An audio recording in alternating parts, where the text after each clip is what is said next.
गांव के एक घर में माँ और बेटे में बहस चल रही थी। माँ का मौक़िफ़ था कि अल्लाह खिलाता है तो हम खाते हैं। बेटे का कहना था हम खाते हैं, अगर हम ना खाना चाहें तो अल्लाह नहीं खिला सकता। इस मुनाज़रे के दौरान माँ ने बेटे के आगे खाना रख दिया तो बेटे ने कहा, चलें मैं आज रात वाला खाना नहीं खा रहा, अल्लाह खिला कर दिखा दे। माँ बेटे के पीछे पड़ गई कि पागल ना बन, खाना खा ले। और बेटे ने ज़िद पकड़ ली कि मैंने खाना नहीं खाना, अल्लाह खिला कर दिखाए।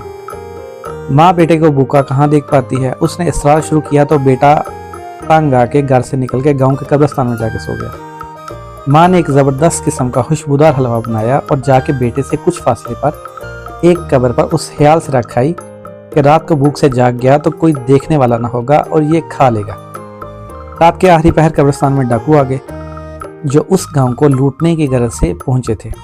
वो कब्रिस्तान में रुक के सरदार से आखिरी हदायत ले रहे थे कि हलवे की महक ने सरदार को मुतवज्जो कर लिया। कब्रिस्तान की तलाशी ली गई तो हलवा और वो लड़का दोनों बरामद हुए। सरदार ने हलवा खाना चाहा तो सांबा ने कहा, सरदार मुझे लगता है इस हलवे में जहर मिला कर रखा गया था ताकि हम खा के मर जाए। और ये लड़का जासूसी के लिए मौजूद था कि हमारे अंजाम की खबर जाके गांव वालों को दे सके। सरदार ने सांबा की अक्लमंदी की दाद दी और लड़के से कहा, चल बच्चे हलवा खा। लड़का तो जिद किए बैठा था कि आज रात कुछ नहीं खाएगा। उसने सख्ती से इनकार किया तो सरदार का शक यकीन में बदल गया और उसने गन तान ली। लड़के ने सर पे मुंडलाती मौत देखी तो पूरी प्लेट चट कर गया। डाकू कुछ देर तक उसके मरने का इंतजार करते रहे लेकिन वो ना मरा। एक बार फिर सांबा ने गुत्थी सुलझाई और कहा, सरदार स्लो पॉइजन लगता है। कंफ्यूज डाकू लड़के को कब्रिस्तान में छोड़कर लौट गए।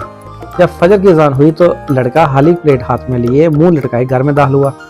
तो माँ ने पूछा, बेटा क्या हुआ? लड़का बोला, माँ लंबा किस्सा है, मुझे नींद आ रही है, बस खुलासा ये है कि हम ना भी खाना चाहें तो अल्लाह खिला देता है।